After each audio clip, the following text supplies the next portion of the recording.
Polling కి ముందే కాదు పోలింగ్ తర్వాత కూడా చాలా విచిత్రాలు చోటు చేసుకుంటున్నాయి. సాధారణంగా పోలింగ్ కి ముందు ఓటుకి నోటు తీసుకునేవారు ఉంటారు. కానీ ఇప్పుడు పోలింగ్ తర్వాత కూడా నోట్ అడిగేవారు తయారయ్యారు. అదేమిటని ప్రశ్నిస్తే విచిత్రమైన సమాధానం చెప్తున్నారు. ఆ సంగతి ఏంటో తెలియాలంటే ఈ కథనంలోకి వెళ్లాల్సిందే.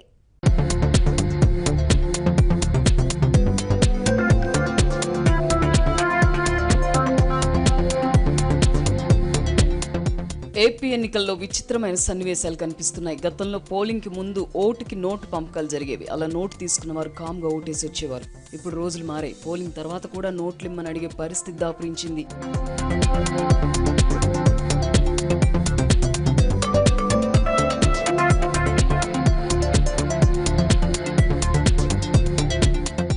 ఎన్నికలనగానే డబ్బులతో పని అన్న భావన ఎప్పుడో స్థిరపడిపోయింది. రాష్ట్రంలో ఎన్ని సంక్షేమ అభివృద్ధి కార్యక్రమాలు చేపట్టినా ఎన్నికల సమయంలో డబ్బులు వెదజల్లాల్సిందే.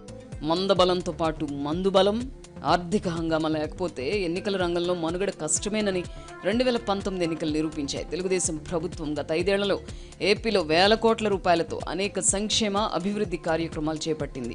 ఎన్నికలకు ముందు సుమారు 98 లక్షల మంది డ్వాక్రా మహిళలకు ఫిబ్రవరి నుంచి ఏప్రిల్ వరకు 3 కిస్తీల్లో ఒక్కొక్కరికి 10,000 రూపాయల చొప్పున పంపిణీ చేసింది. ఈ మొత్తం విలువ 9,800 కోట్ల రూపాయలు. అన్నదాత సుఖీభవ పథకం కింద ఒక్కో రైతుకు 2 విడతల్లో 4,000 రూపాయలు బ్యాంకుల్లో వేసింది. పెన్షన్ల పెంపును అమలు చేసి ఒక్కొక్కరికి నెలకు 2,000 రూపాయలు అందజేసింది. పల్లెలతో సహా ప్రతి ఊరిలో సిమెంట్ రోడ్లు వేయించింది. మరోవైపు పోలవరం, రాజధాని అమరావతి నిర్మాణాలను వేగవంతం చేసింది. చారిత్రకమైన ఆ నిర్మాణాలను తిలకించడానికి ప్రభుత్వ ఖర్చులతో లక్షలాది మందికి అవకాశం కల్పించింది. ఒకవైపు సంక్షేమం, మరోవైపు ప్రగతి ప్రస్థానాలలో సమతౌల్యం పాటించింది.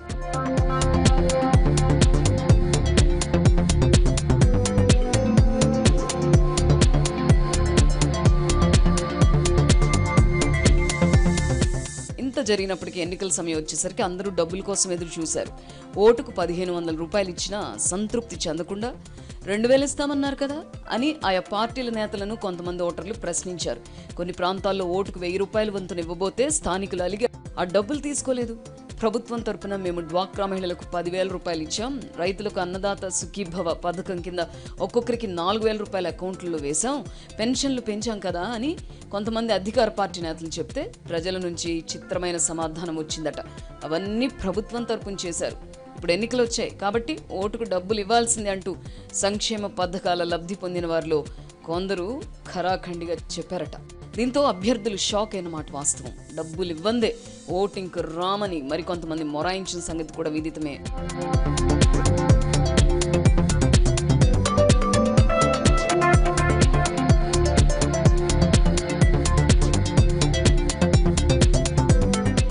ఈ పరిస్థితుల్లో అన్ని పక్షాల నేతలు ఓటుకి నోటు చెల్లించక తప్పలేదు. పోలింగ్ కు ముందు రోజు వరకు కొన్ని నియోజకవర్గాల్లో డబ్బులు పంచగా పోలింగ్ రోజున కూడా మరికొన్ని నియోజకవర్గాల్లో ఓటుకు నోట్లు ఇచ్చారు. ఈ డబ్బుల పంపిణీ సమయంలో ఇళ్లల్లో లేని వారిలో కొంతమంది పోలింగ్ తర్వాత ఎమ్మెల్యే అభ్యర్థుల్ని కలిశారు.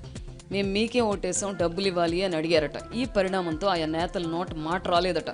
గుంటూరు, కృష్ణా జిల్లాల్లోని పలు నియోజకవర్గాల్లో ఇలాంటి సంఘటనలు చోటు చేసుకున్నాయి. ఏపీలో చాలా ప్రాంతాల్లో పోలింగ్ ముగిశాక కూడా ఓటర్లు ఏ పార్టీకి ఓట్లేశారో తెలుసుకుని కొంతమంది డబ్బులు పంపిణీ చేయడం గమనార్హం.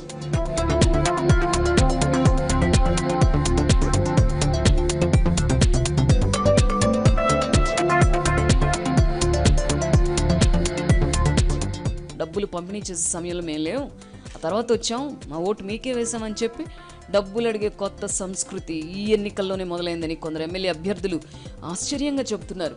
ఈ నేపథ్యంలో తమ దగ్గరకు వచ్చిన వారు ఏ పార్టీకి ఓటేశారో తెలుసుకునేందుకు స్థానిక నేతలను సంప్రదిస్తున్నారట. వారు ధృవీకరించిన తర్వాతే సదరు వ్యక్తులకు అభ్యర్థులు డబ్బులు ఇస్తున్నారట.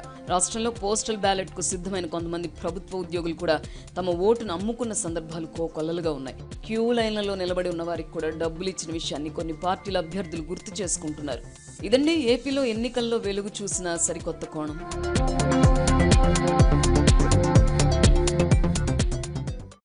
ఇదండి ఇవాల్టి ఇన్సైట్. రేపు మరిన్ని ఆసక్తి